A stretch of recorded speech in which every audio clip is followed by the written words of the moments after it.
That sounds All right. great. So, okay. So this meeting was the CDC's Advisory Committee on Immunization Practices. It was announced at the last moment in the Federal Register. The Federal Register was only published yesterday. Apparently, some people must have known about it the day before, but they put they knew about this at least a week ago. It says so in the Federal Register, but they didn't announce it till yesterday, which gave people very limited time to apply to participate in the public speaking session. Only 4 people did in the end, and there's a very small window to submit written comments. So again, this is just another continuing example of erosion of transparency and the ability for the public to comment, and we've commented on that on previous interviews and other articles in Trial Site News. But the meeting was really to discuss the announcement yesterday by FDA that they're going to authorize certain changes in the COVID vaccine program, emergency program, to simplify the use of the bivalent vaccines. And essentially, what they've done is they've gone from about I think it's 10, 13 different kinds of vaccine vials that one could use to about 5 or 6, and what they've done is they've removed the EUAs for the Pfizer and Moderna monovalent vaccines. Interestingly, they haven't touched the BLAs, the full-blown approvals for the Comirnaty and the Spikevax, the BLA fully approved versions of the Pfizer and the Moderna products, although they're not in existence anyway. And the other thing they've done is they have kept on Novavax and they have kept on Janssen, although the Janssen drug is about to expire in May. So effectively, that's the end of the J&J. So the idea was to simplify all the dosing variations and basically only make bivalent vaccines, at least for the mRNA vaccines, available. And on your website, you've got a summary of what the different dose regimes are. And the important thing is there's 2 really important things. One is that they've recognized that there's a natural immunity and there's a contribution of natural immunity. And we spoke about this after I think January, there was a January VRBPAC meeting and a February ACIP meeting. We spoke about that then. But so FDA have formally recognized natural immunity. So if someone has already had a monovalent vaccine, they do not need to have, they only need to have 1 dose of a bivalent vaccine to be considered to be up to date. Now, the exception to that is for children who are under 5, basically, they need to have 2 doses or 3 doses in Pfizer of the bivalent vaccine. So what they're doing for children, essentially, they've authorized as a primary dose these children's vaccines, the bivalent vaccines, without any fanfare. That's what they've effectively done. So that's another example of sort of sneaking in things through the back door. So that's the essential information that was going to be presented. There's some safety issues we'll talk about in a moment, but that's what the committee was there to hear, what was going on with these new EUA decisions. So a brief question on this, and we wrote about this. We understand, that the formal licensure approved artifacts or vaccines, that legally they're sort of still hanging there. But the problem is there's no there there. There's they're no gone. There's no there there. No, well, right. Those products are gone, and the products that have been authorized are investigational, meaning they're experimental. Everything is investigational, absolutely. Well, technically, Dr. Wiseman, before, it was unorthodox, and some could argue, shady approach that they took to licensure. But what we have now is a situation where the only mRNA products that are in the market in circulation are absolutely investigational, number one. Number two, there's no more emergency. Right. So well, the logic until May the 11th, we still have an emergency. Well, no, Biden signed the order, so it's over. Okay, fine. All right. Yeah, he signed it early. We reported on that. Oh, we did. Okay. Yeah, I highly recommend you come to Trial Site News every day. Okay, for that. Yeah, so I know. I'm sorry, Daniel.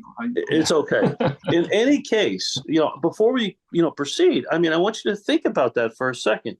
As someone that's worked with pharmaceutical companies, device companies, regulators, is it not true, Dr. Wiseman, that the logic for the EUA and this aggressive promotion is that you're in an emergency situation, it's been declared, there's a deadly pathogen, we're severely at risk, okay?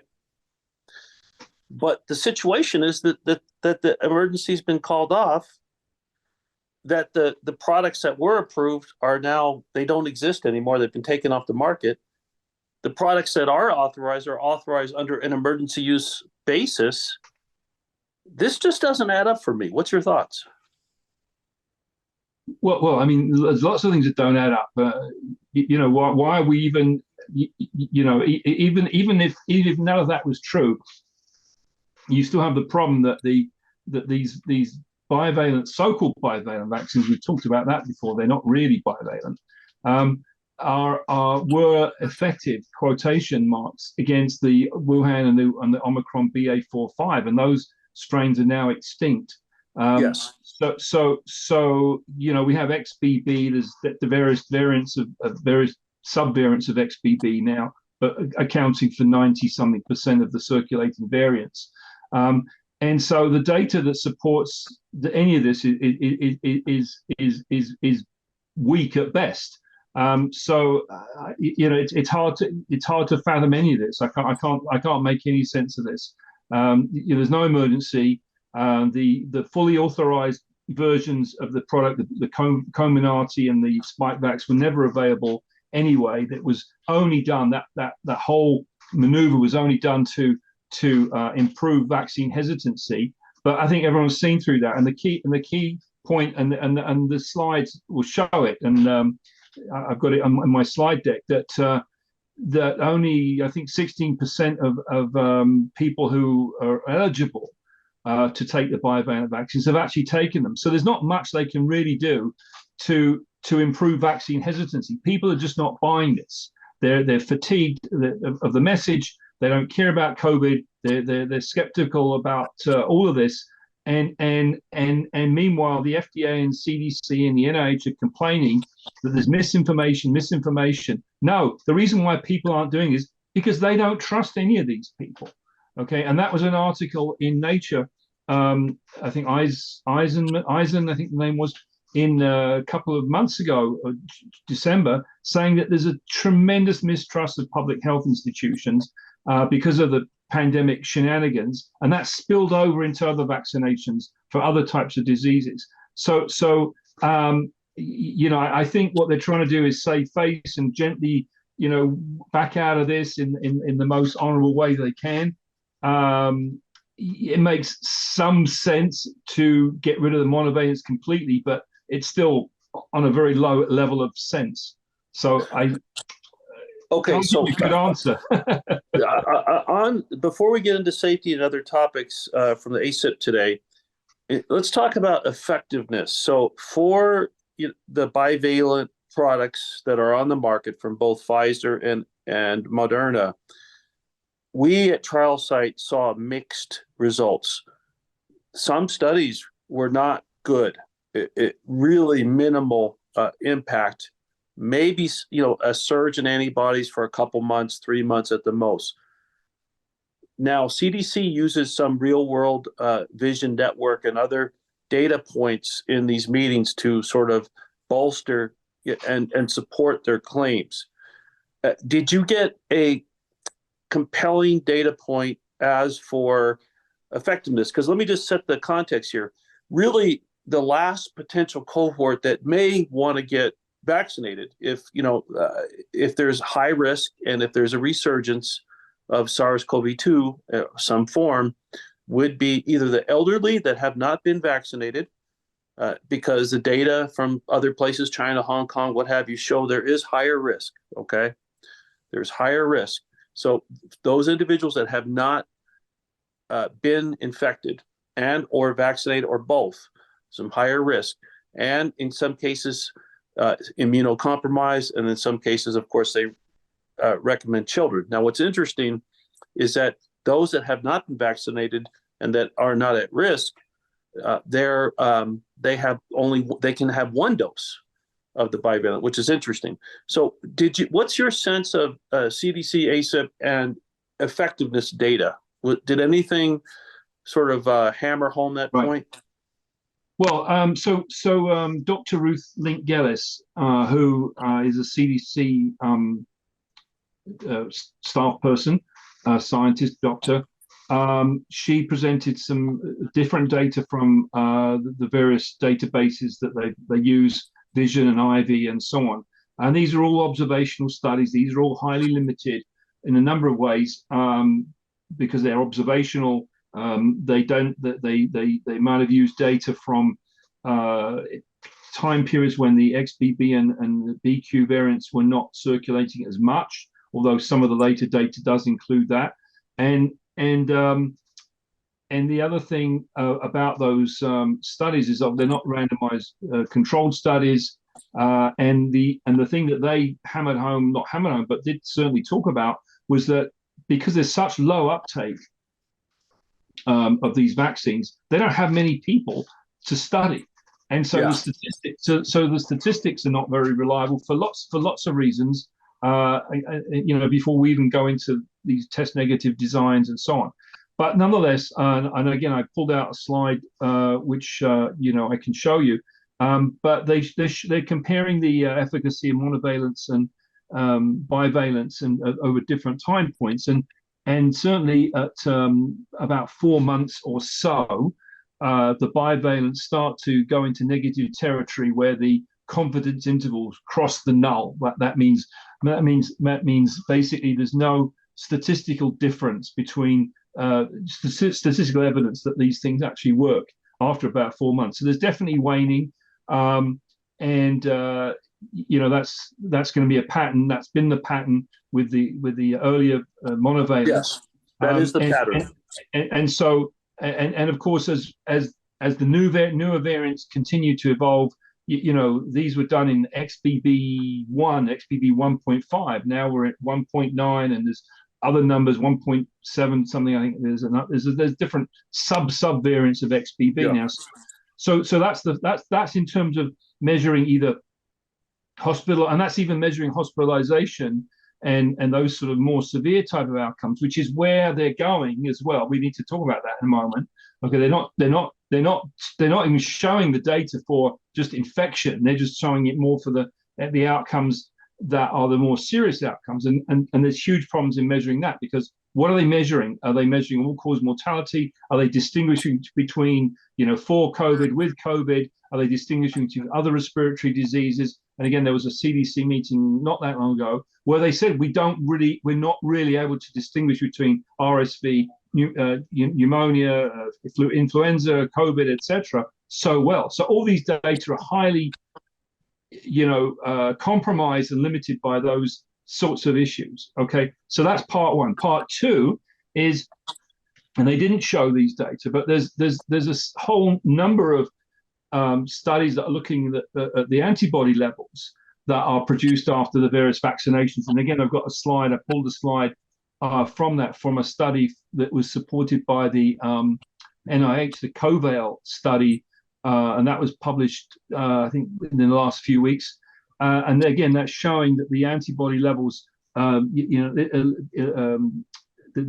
ability of the bivalents to neutralize XBB1, which is an earlier version of the XBB that we have now, is very limited. And there's a growing number of these.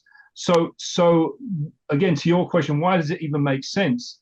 What do we know about the efficacy now? And they continue to use these same terms. Oh, the data are limited and the studies aren't that good, but vaccination is your best way to get protected, and that type of language. So that's the answer for your efficacy question. Okay, and that's very helpful. Thank you, Dr. Wiseman. So let's move on. You had mentioned a couple other points. There's safety, and I know that they looked at strokes and some other data points, but what's the CDC's takeaway on safety with the bivalent products, Moderna, Pfizer, in the context of the last months that these observational studies were conducted? Well, they really didn't go into other than the stroke issue, which I'll talk about in a moment. They didn't go into any other issue. They didn't talk about deaths, all-cause mortality, myocarditis, any of those things at all. Not neurological issues. The one issue that they brought up again, which came up in the January VRBAC and the February ACIP, was this signal for ischemic stroke. Ischemic stroke, yes. And so Dr. Shimabukuro, who is the main sort of CDC guy in that area, he gave that presentation, which was a sort of update from the presentations that he gave in those two meetings I just mentioned. And the update didn't update very much, other than to say, the signal is getting weaker. He did point out, to his credit, that he said, just because the signal is getting weaker and it's not statistically significant anymore, you can't unsignal a signal, okay? Which, that's good. You can't unsee something. So he said the signal was definitely there. And so the key point here is that he says in his bullet point, no safety signals were detected for ischemic stroke for primary series or monovalent boosters for Pfizer or Moderna in US and global monitoring. In other words, they looked everywhere else. They found it in this VSD, they looked at VAERS, they looked in they didn't look at trial site news, that's for sure. And they couldn't find it anywhere else. And I pointed out at our last interview or two that, what, Dr. Shimabukuro, it's right there in VAERS. It's in the Freedom of Information disclosure that CDC was required to make back in January, I think. And I showed and I pulled the slides again and I highlighted them a bit more for which you'll put up on your YouTube. That in CDC's own numbers, okay, there are signals in the monovalents for both Pfizer and for the Moderna for ischemic stroke. Yes. And that was also something we found in an NIH-funded website or study that was funded by NIH, where they had a signal, a PRR signal calculator that you could go online and look at. And again, I've made those slides a bit more easier to read. And so if you say, if you're watching Dr. Shimabukuro, and someone from CDC inevitably will, look at this presentation and please, at your next meeting, explain why you continue to say we couldn't find it anywhere else, and yet right here in your database that you released as from a FOIA request, these are PRR signals that meet the Evans criteria. Yeah. Yes. So again, how do you reconcile that? How do we deal with a reality where these national public health agencies, regulators, apex research institutes that have charters, that have mandates to look after the public's best interest, they're not looking at all the data. They're cherry picking the data. They're picking data that bolsters their claim and their position, which in this case, I completely agree with you, Dr. Wiseman. I think they're trying to gracefully and incrementally move out of this current crisis, okay, to a what they call normalcy, in terms of like an influenza situation. They're going to try to park it at that. And once a year. Now, on this note, okay, now I want to get into the VSafe. So there's another database that they looked into during this session when I reviewed the agenda, and that was the VSafe database. Was there anything that came out of any material information that came out of that presentation? No. My main take home message from that was that they were really describing that there's, other than the beginning period of vaccination in 2021, where a lot of people signed up for the VSafe. This is a smartphone app that people can download, so there was a reasonable number of people that signed up for it. But after that sort of initial 2 or 3 months or whatever it was, there haven't been much in the way of sign-ups. So the data is sort of getting less and less reliable, because I guess people are just not interested in answering the questions and so on and so forth. So they just talked about a sort of revamping the VSafe system at some point in the future, but they didn't give any data as to we found this and we found that. It wasn't that sort of discussion. So a comment that I want to get into a couple more questions. What's really bizarre is that this entire experience feels like, I understand that there was serious fear out there, and there were a lot of deaths up front, especially, and during Delta there was a lot of deaths, although we've learned that at least some of those deaths were recorded as COVID, but they were actually other causes, and maybe someone had another disease, another issue, but there was COVID, and they there was a move to record it as COVID. But it's interesting how this entire process, the lack of transparency, the heavy industry focus, the enormous capital that public funding that went into these, the tremendous revenues and profits that these companies pulled out, just a few companies, is really suspect. And I think there's, for us on the journalistic side, there's a lot of work to do to look into all of these things. We're not going to rest. Let's just put it that way. Okay. Now let's get back into other observations, anomalies, concerns that came out of this latest session for you. Well, I mean, a number of were raised by the committee members. First of all, let's talk about the public comments. As of this morning, there were about 400 or so comments submitted to the regulations.gov docket, and about 300 of them all used the word Novavax. And it must have been some concerted effort by Novavax to drum up its support, because that's rather a lot. And people were saying, well, you need to authorize Novavax for this age and that age. And there was one guy in the public comment section who said, I had the Moderna vaccine and I was sick for a few days and blah, blah, blah.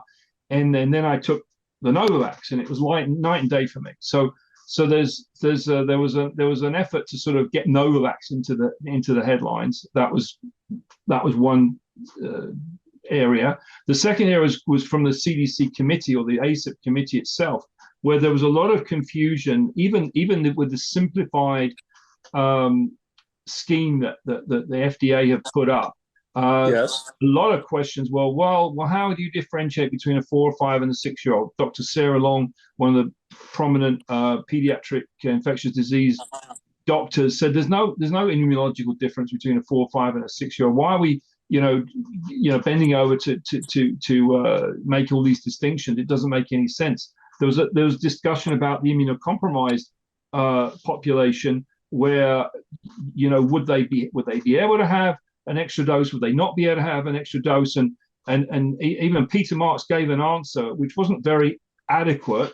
I think it was the Grace Lee, the chairman of the committee, said, you're putting these people at a giving them a risk window where you can only give them one bivalent dose. They've got to wait at least 6 months or more, or so, and they're going to be at risk. How can you justify that? And he sort of didn't have a very good answer. Then he came back later and he sort of said, well, what did the word he use? He said we were.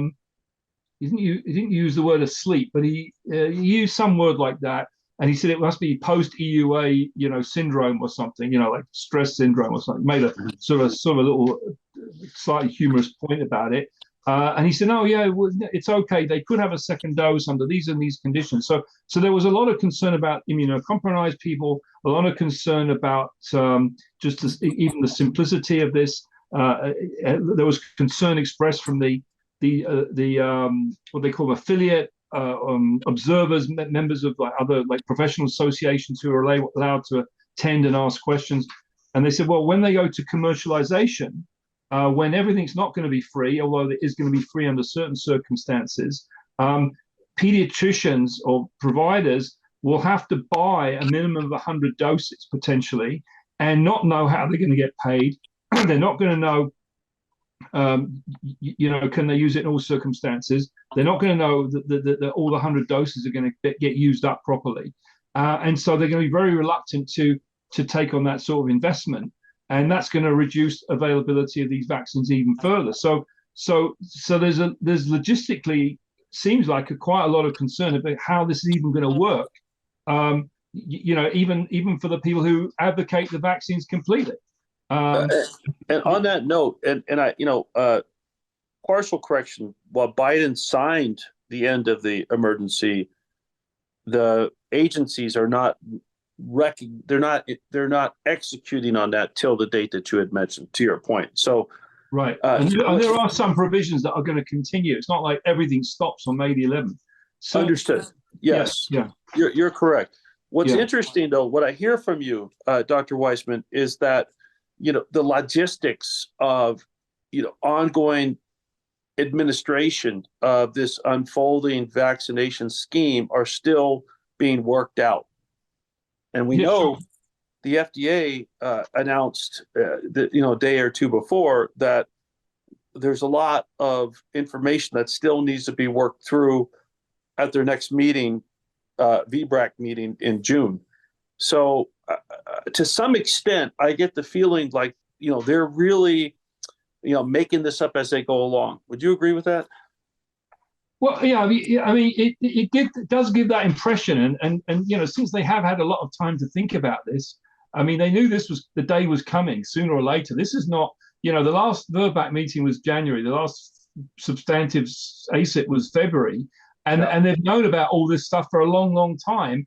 You'd have thought that they would have had much more robust systems in place. One of the things that they said was, "Oh yeah, we're doing this in stages. We can't change everything immediately. This is just one of many stages." So, but we're planning it. Well, I didn't get that impression. It does seem, we figured out this, but we haven't figured out the next stage yet, if at all.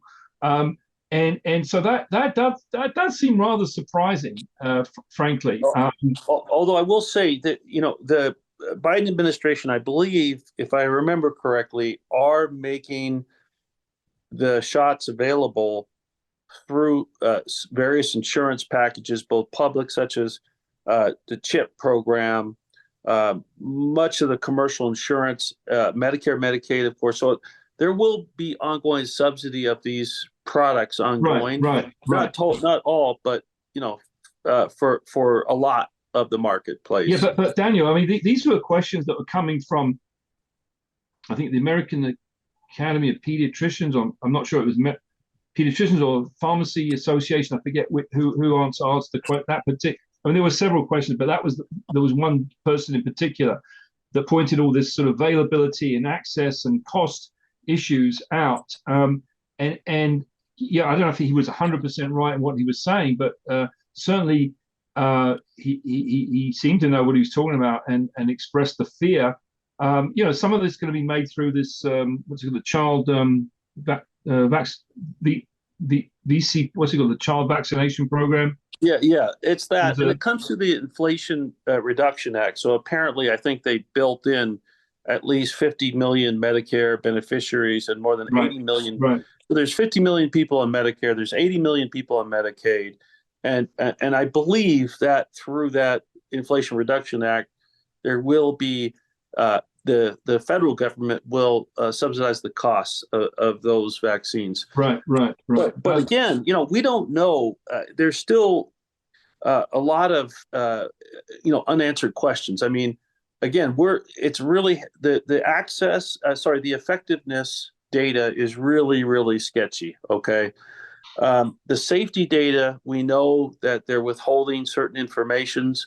We're very aware of, injuries and adverse events. Through our estimate, Dr. Wiseman, that number ranges anywhere from 500,000 to over 2 million people. Okay. 2 million people, what? That have had serious adverse events with these vaccines that have led to an injury that is impactful. You might struggle with work, what have you. And the challenge here is with the current vaccine vaccine injury compensation rules under the CICP, you've got 3 people that have been paid out a total of about $5,000. It's a tragedy. Okay, that you have so many people suffering. There's no help for them. Most providers don't even recognize that there are injuries. So we get back. So no real material discussions about safety. Any other topics that you would like to I think bring there was another next? topic that came up, and rightly so. And again, this sort of, I think it first came up more in terms of the ischemic stroke discussion. One of the members of the panel asked, have you drilled down into the data as to racial and ethnic differences in stroke? And the person, I think it was a Dr. Kane, pointed out that African Americans have a higher incidence of stroke. And so were the data reflecting differences in vaccination rates and in stroke rates and other health disparities in that population particularly, but in other populations more generally? And the answer that Dr. Shimabukuro gave was, well, we just don't have enough data to be able to drill down and slice the data up and still have enough data points that makes the statistics meaningful, which is not a very good answer, really, because they should be collecting these data. And going back 3 years, people have been talking about, they've been talking about health disparities for a lot longer than that. But in the COVID era, they've been talking about health disparities with racial and ethnic groups. And they really, I don't really see that they've been addressed, frankly. And I'm frankly appalled at that. And I'm frankly appalled that 3 years later, this Dr. Kane should have to ask that question and receive that answer. I think that's a terrible indictment on the CDC and their claim that we want to have access to all and equity, health equity, et cetera, et cetera. And then, of course, that spills over into the access issue and looking at hesitancy rates in different ethnic populations for whatever reason. And they really have to address these issues and not just try and blame it on, there's the misinformation people that cause all this. If the misinformation people are the cause of 85% of the people not taking these bivalent vaccines, then they've done a bloody good job, frankly, compared with the bazillions of dollars that have been put into promoting vaccines. So it's not the misinformation people. It's because people don't trust the system for a variety of reasons. And here's a reason right there. There's historical mistrust of government institutions in general, health institutions, particularly in ethnic groups, and they're hesitant, and that needs to be addressed. We need to address those inequities. Otherwise, we're going to be the next pandemic that's going to come around. How come all the African Americans are dying and so on, and they're not getting the vaccines, and they've got diabetes and high blood pressure and so on? It's because you haven't addressed those health equities. We need to do that. It's absolutely beyond belief that doesn't happen. A comment on the hesitancy. I mean, the way we look at it, Dr. Wiseman, you have government response approaches that have, frankly, spooked a lot of people. Okay, but you also have a diminishing fear because of the understanding and exposure to COVID. There's treatments. There's natural immunity from previous infection. There's vaccine-induced immunity. Omicron, various subvariants are, although they're highly transmissible, overall we're seeing on average much less serious symptoms. That's not to say that hospitalizations don't happen. They still do. But I wanted to share with you, we covered a study in China recently, in Western China. Dr. Wiseman, 90%, plus 90%, over 90% of the study subjects in this, it was a real world observational study, had asymptomatic COVID. I want you to think about that. Of all the study subjects, 90% were asymptomatic. And this was a contact study, okay?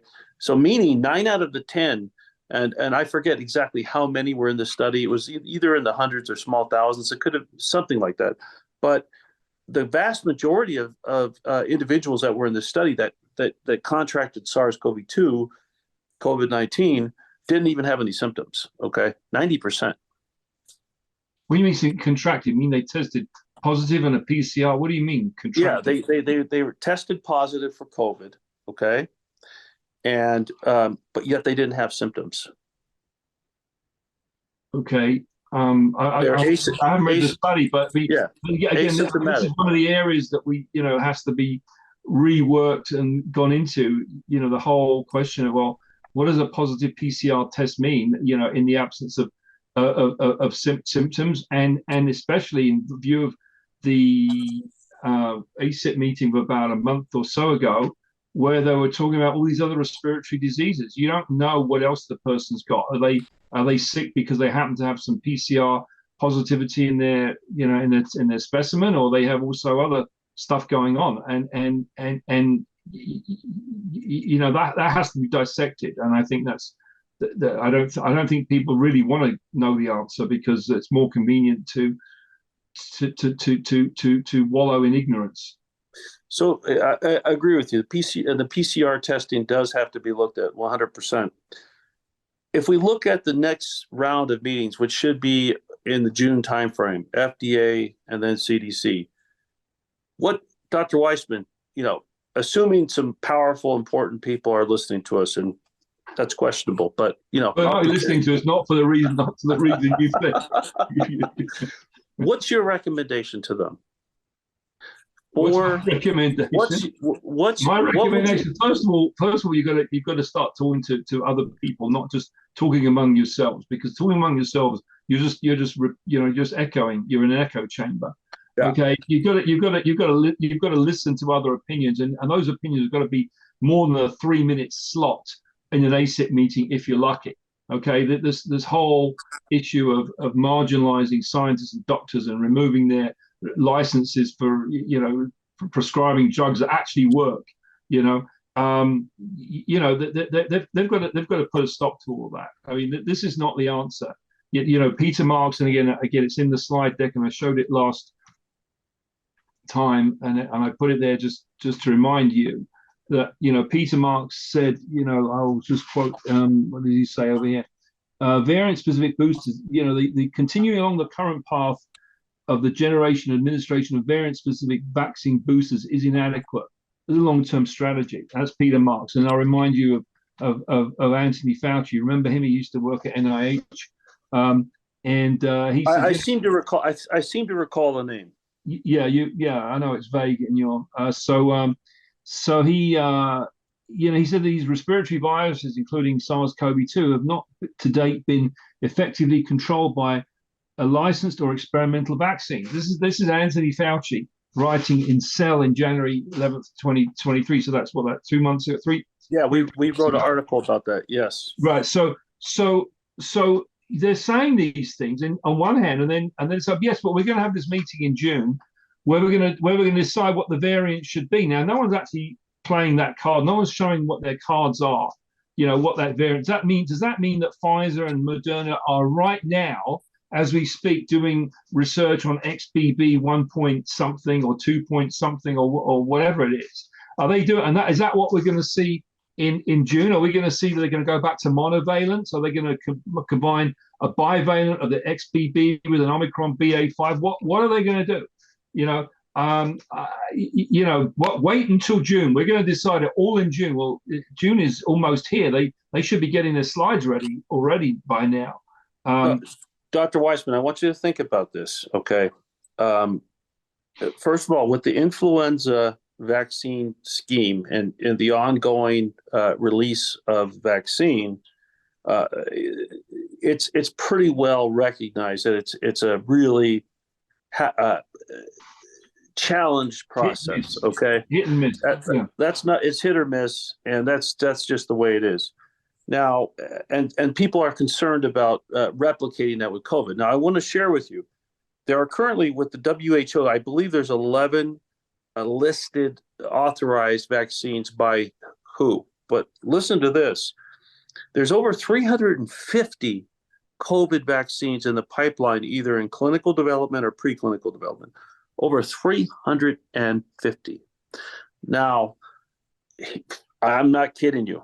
And this is for what has been a dangerous pathogen.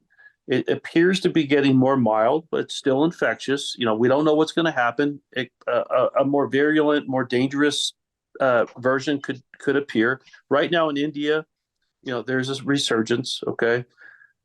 But there's something off here. I mean, my sense is this is an economic agenda to some extent. I mean, when we talk about 350 plus products in development, we know how expensive vaccine development is, drug development. That's a lot of products. Where are you getting that number? Where are you getting that number from? That's from WHO. We've reported on it very recently. I'll send you the data. Okay. When do they say about? Does that mean that they've gone through clinicaltrials.gov or they've gone through PubMed? That means there's about I'm summarizing. There's about 180 to 190 vaccine products that are in either phase 1 through phase 3 around the world. China, Russia, US, Europe, everywhere, Australia. And then there's another 160 or so, 150 that are in preclinical, meaning they're still in animal testing mode. It's all for COVID, is it? All for COVID. Some may try to also address influenza. There may be some combination, RSV, what have you. But my point to you is, is this normal? This is a question I have for you. You've worked with pharmaceutical companies. Well, again, I haven't looked at the report, but it seems, I don't know if they're including companies that came and went and they were in some database that I haven't checked if they're still active. I mean, at the beginning, a lot of people were trying to do this, that, and the other, and does it include those? But let's assume that's a real number. And as of right now, there are 350 companies. Did you say companies or trials? What did you say? 350 different vaccine products. Products, okay. Yeah. So in order for that to happen, someone's got to believe they can make money out of it. Okay, and yes. either they're getting funded from in private investment, okay, or they're getting funded from governmental type of grants. But the only people making money out of this are Pfizer and Moderna, and there's a couple other companies in other countries that are making this. Novavax aren't making very much money. They might even go out of business. One of the things I read, I don't know if that's true, but I don't know what the fund, how much money is NIH giving out to companies other than Pfizer and Moderna or had been to investigate new vaccines. I mean, are they looking at very early stage things? Are they what are you including in that? It's like I said, there's 160, 70, 80 that are in clinical development. Again, this is all over the world, different universities, etc. And then there's a preclinical. Of course, not all of these are going to progress through the pipeline. Yeah, look, it's a hot area. Look. Let's look at the literature. The literature, if you look at PubMed, which is is the main medical literature database. If you I've got a search strategy which is similar to the one that NIH presets. And as of yesterday, I think it was, there's about 353, I think 354,000 papers that are in PubMed on COVID. If you search for, and that's obviously only in the last 3 years. If you search for smallpox, influenza, measles, diphtheria, polio, what am I missing?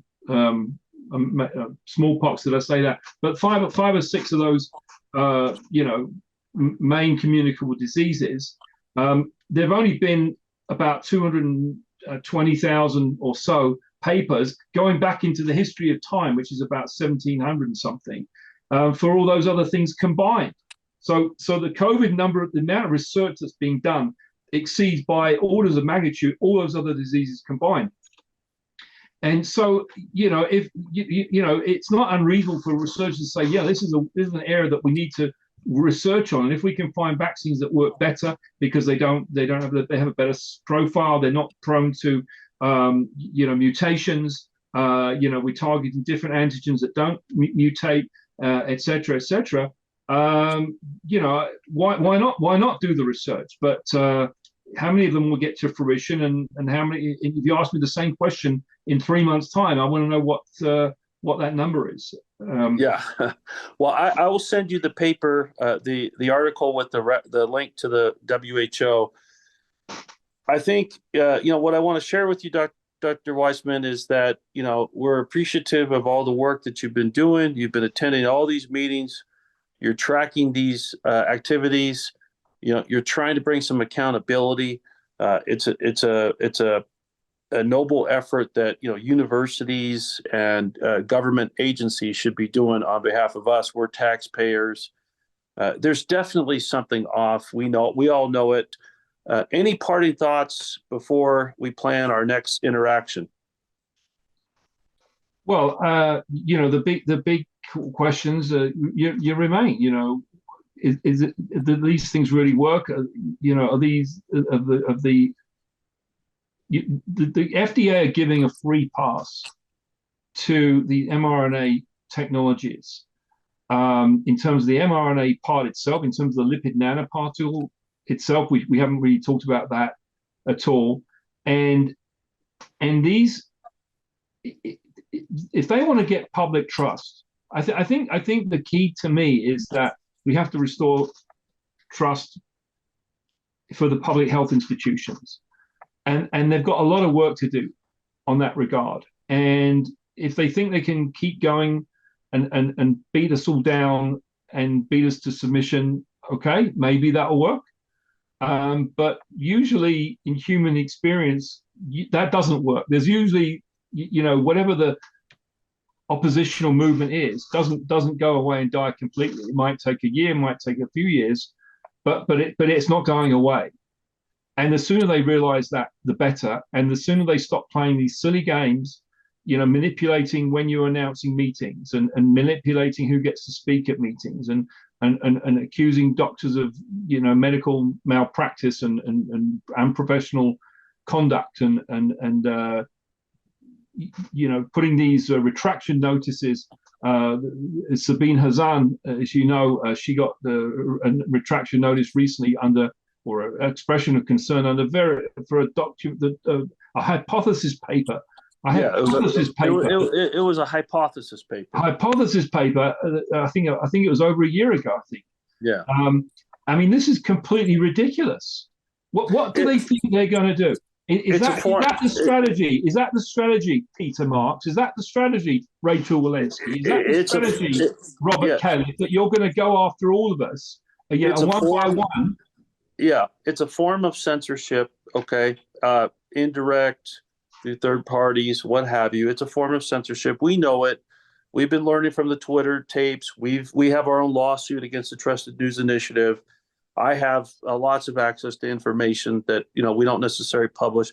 I do want to say before we conclude, for the audience, Dr. David Wiseman is working on some very important research around, the mRNA vaccines, the contents, the ingredients, some quality issues. He's also working on some research involving ivermectin and other interesting projects that You have a Twitter feed. We'll share that with everybody so that they can follow you on Twitter and keep updated as to what you're up to. Okay. Thank you. With that, and thank you for all that you do, Daniel. Thank you. It's all same to you. We'll be talking again soon. It's great having you. Thank you very much. You got it.